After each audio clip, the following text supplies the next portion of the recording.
শোন, তোরা যখন মায়ের কোলে শুয়ে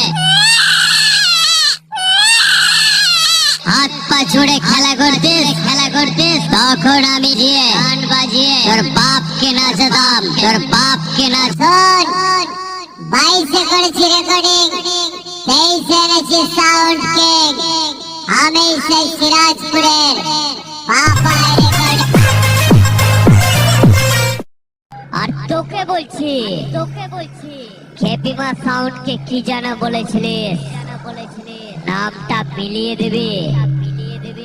আরে তুই দুদিনকার যোগী, তোর দাদা, কাকা, জেঠু, দাদু, এমনকি তোর বাপকেও জিজ্ঞাসা করে নিস।